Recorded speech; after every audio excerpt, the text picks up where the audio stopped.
Okay, so that's it. If you're just watching or joining us, it is Rose on all sides. My name is Rose Peter Graham. You know, there are some social organization that we really do not understand in our society. We judge them, we frown at them, we come up with our own reservation. But you know, it's good when, you know, they come out and they befriend us. They try to let us know this is what we're really all about, beyond, you know, what we assume. So it's really with great privilege. I'm actually happy that I'm having you here with me to shine more light on your organization. With me is Christopher Indubisi.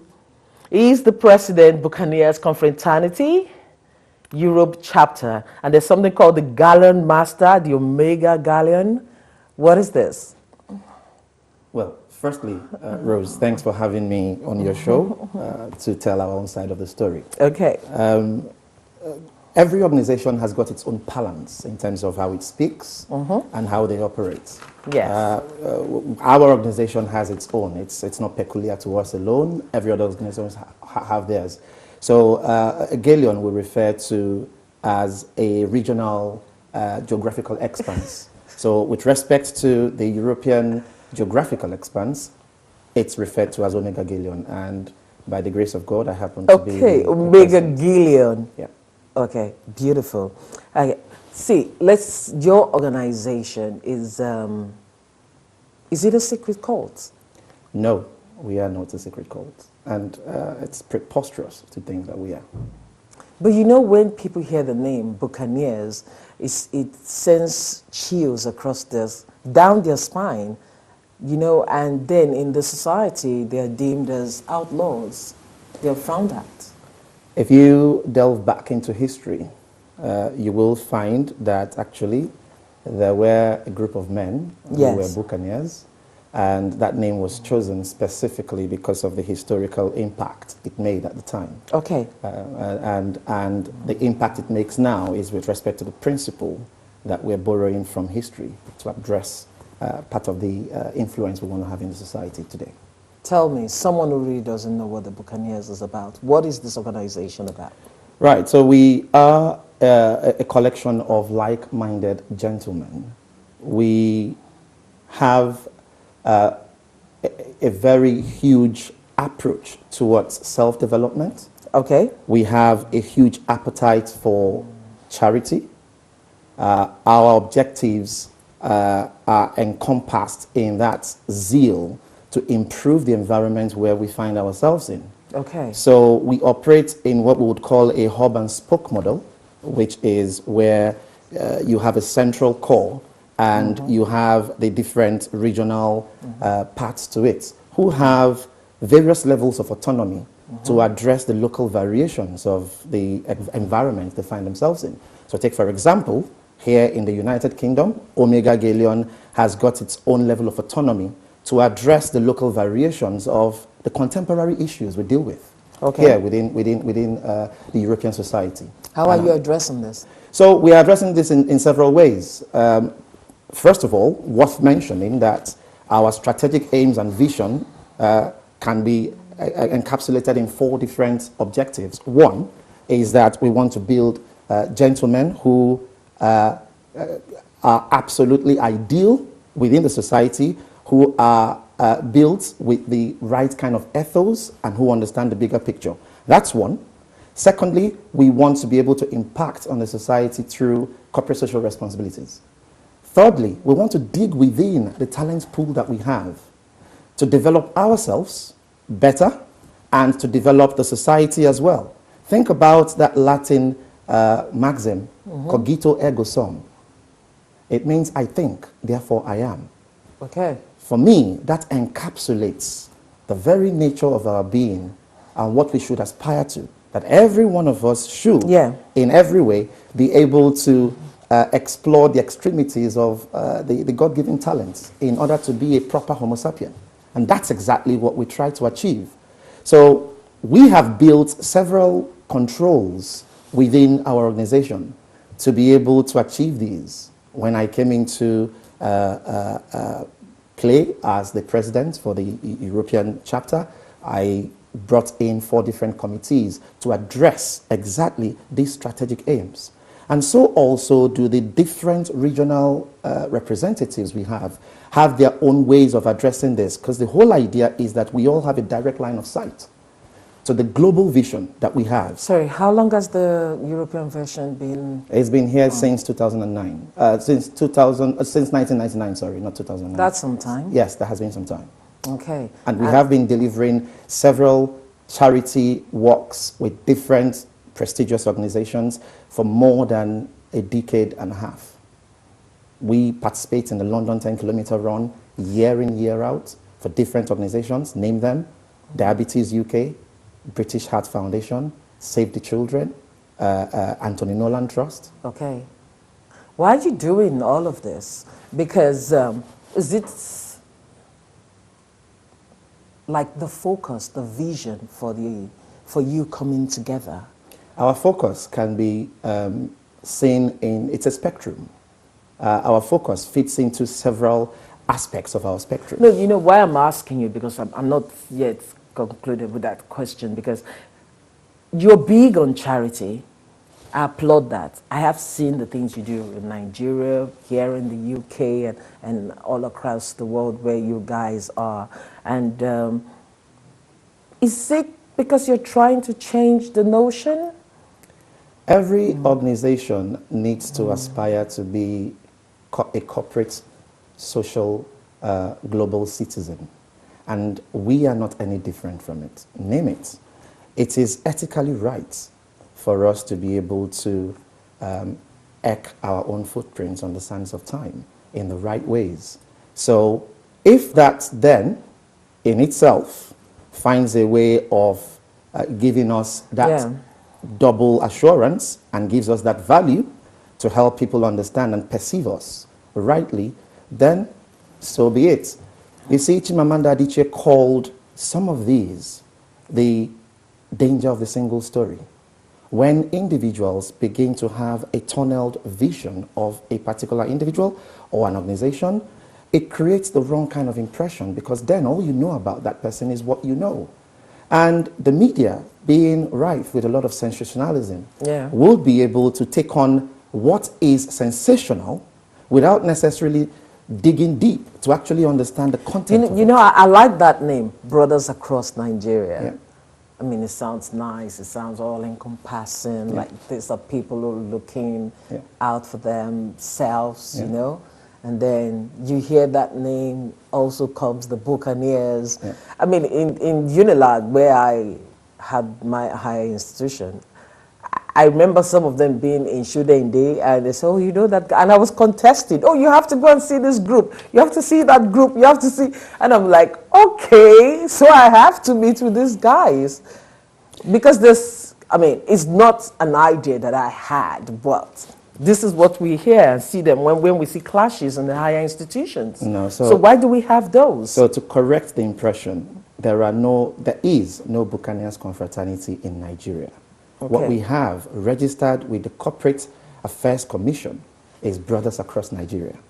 We do not operate as Buccaneers confraternity in Nigeria. We have an editable database, membership database, that can be interrogated at any particular point in time to clearly explain who is a member and who isn't. Outside the shores of Nigeria, we operate as Buccaneers confraternity, duly registered and lawful. Why aren't you registered as Buccaneers in Nigeria? It was a strategic decision, and that strategic decision was known to the leaders at the time. And every organization would, from time to time, address issues based on the impacts of the society where they live in. So it was a strategic decision at the time, and that was taken, and it was well welcomed. Who are eligible to be members? Everybody who is a graduate from any part of the country. It's all in our website. The strength of the members across Europe? Well, we are quite large here in Europe, and we number into quite a lot, actually, which is what gives us the strength in what we do, because when we then focus on doing some works of charity, we're able to create the right kind of impact and ripple that is needed. Okay, so we have the Buccaneers, brothers across Nigeria. We have the AYE. This is some other brotherhood group. And then we also have the Pirates Confraternity. I did the AYEs. Sorry, God help me here. I wouldn't be able to speak for any other But organization. what I would want to know is, is there a relationship between your organization with all other brotherhoods? We don't necessarily have any relationships with them. In fact, we don't. We don't in any way relate with them on any grounds of confraternal relationships. We exist on our own, we are insular, and we are absolutely self-sustaining. So if an individual from one organization has friends in other organizations, then that's a separate matter. But from a confraternal point of view, we don't have any such associations, I'm sorry. Is there an unknown field, written, unwritten? Absolutely not. The demands and challenges of the present 21st century are not as rudimentary as having a feud between confraternities. So we don't engage in that. So then there are no intra-brotherhood activities then? No, we haven't explored those. We have our own peculiarities. We have our own vision. We think our vision is self-sustaining within ourselves. We think we have the membership strength to do so. We are a highly disciplined organization, which is why when we mold individuals, we mold them according to regimented discipline. We cannot speak for other organizations in terms of how they lay out the terrain for themselves and how they explore whatever their objectives might be. Okay, so a quick search of the Buccaneers online, you would get different groups laying claim to be the authentic organization. Is there factions So like I within the Buccaneers? So like I said, we have a database of all members of my organization. Okay. And that database can be interrogated to know who is who. Okay. I mean, what you're saying to me looks like me getting my phone and bringing out Beyonce's picture and tell you I'm Beyonce's secret lover. I mean, that would be absolutely preposterous. Wouldn't it? So Don't worry, the internet will welcome it. So to answer your question, no, there's only one organization which we subscribe to. There's the Brodas across Nigeria as we operate in Nigeria. There's the Buccaneers Confraternity in every other part of the world. And we're all duly registered within the laws of each of the countries, the host countries where we exist. Okay, there's something called the New Moon, Happy New Moon. I think I have that logo somewhere. Happy New Moon. I saw that. I'm like, what is this? The worship of the moon? Something, but you know, you've said that these things are peculiar to you guys, and I saw that. I was like, Happy New Moon, and I'm wondering, what is that about? So I alluded earlier in the conversation that every organization would have its own terminologies and parlance. Okay. A moon means the month, so that was simply saying Happy New Month, you know, and that must have been for this new month that's just started. So it was nothing cryptic about it. It was simply our own way of saying, hey guys, Happy New Month. Happy New Moon. Like having the Chinese New Year sometime in January. Or well, do you guys have a New Year? No, we don't have a New Year. We subscribe to the general calendar. Normal calendar. Yeah. Okay. We don't have a New Year. No. Okay, that's good, Chris, because, you know, there are certain things about your organization that a lot of people tend to find strange. Things like? You know, but for you, what would you tell me really is the vision? What do you believe in? I was coming to that because of the new moon aspect of it. Like, what do you guys believe in God? Of course we do. Oh gosh, we do. Then what does, you know, being part of it, they talk about some certain things that happen during the initiation process and being part of the So it's pretty open. The link to the organization is out there on the internet. You click on it for membership. It takes you right to another page. So we don't have the situation whereby everyone tends to land a punch? Excuse me? On the new person coming in? Excuse me? Like I said earlier, the demands of the 21st century aren't as archaic and rudimentary as bravado as practiced in the 15th century. Okay. So what we tend to want to get out of any new member is an understanding of the bigger picture and where we're headed. And so you do a psychometric test, you go through several intellectual discussions and debates to kind of get out the best out of you. And that's how we, and it's not clandestine. Right now, you're the new president on board. How long is the term? It's usually a 2-year tenure. Where are you taking this organization? What's your vision? How is it different from, you know, the Galleon master? Yeah, that's it. Who was there before? The former Galleon master. Right. So as you would know, every organization would have their own set of objectives. Like that, we have ours. And have we achieved everything? No, we haven't. But we have achieved at various levels of maturity. Our achievements on the different aspects of our objectives are at varying levels. Now, when I came on board, I am passionate about self-development. I just talked about cogito ergo sum. And my passion is to ensure that every individual within my organization is able to explore the extremities of his God-given talents, which is why one of the fundamental committees that I have is the Empowerment Committee. Also, a fundamental principle we have is that beyond the skin, the arguments of creed, the arguments of color, the arguments of ethnic extraction, the arguments of race, all those cease to exist. What does that mean to an organization? This is why we go all out. If you check our website, it says membership is open to anybody from any country who is a graduate. But not women. Well, because it's a male organization. Just like some other organizations can have male. Do you have women approaching you and like they want to be part of? None has approached me. I wouldn't know if any has approached any of my brothers or colleagues. Well, none has approached me. But if one did? Well, if there is need to evaluate the need for women membership, then that will be a strategic decision to be taken. It would need to be debated. It would need to be analyzed. The value of it would need to be well articulated.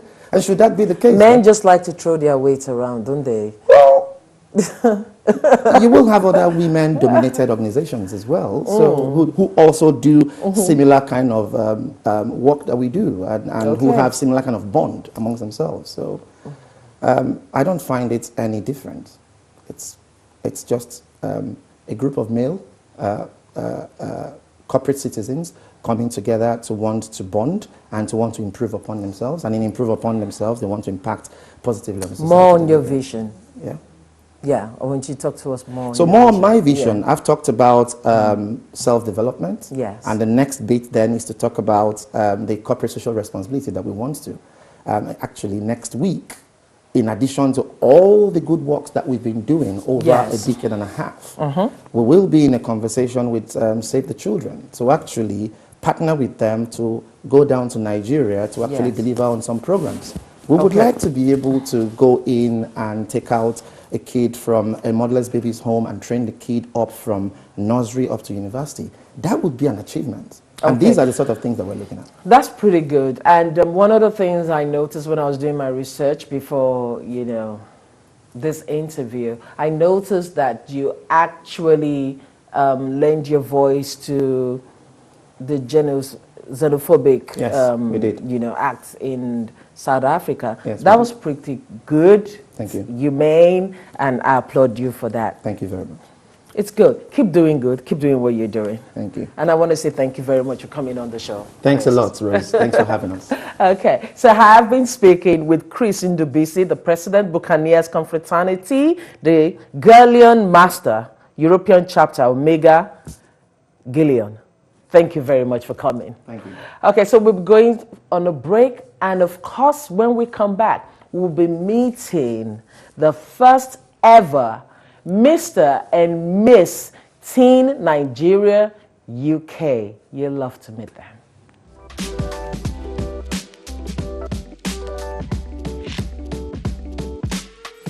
Wanna know why I use SendWave? Because it's easy like sending a text. Send money instantly from your cell phone 24/7 with no fees attached if you download and sign up. Oh shit. Look like a supermodel with beautiful virgin hair products. The best real hair guaranteed with Pape and Camille Beauty Hair. Pape and Camille Beauty Hair products.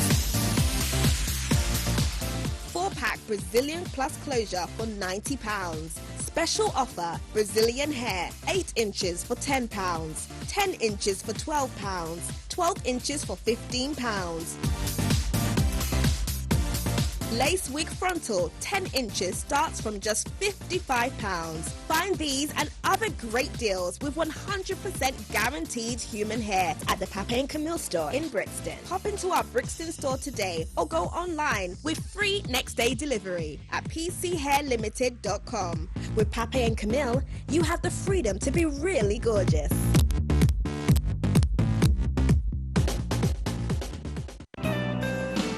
Bavidi Luxury Hotel, the newest home away from home in the Nigerian hospital.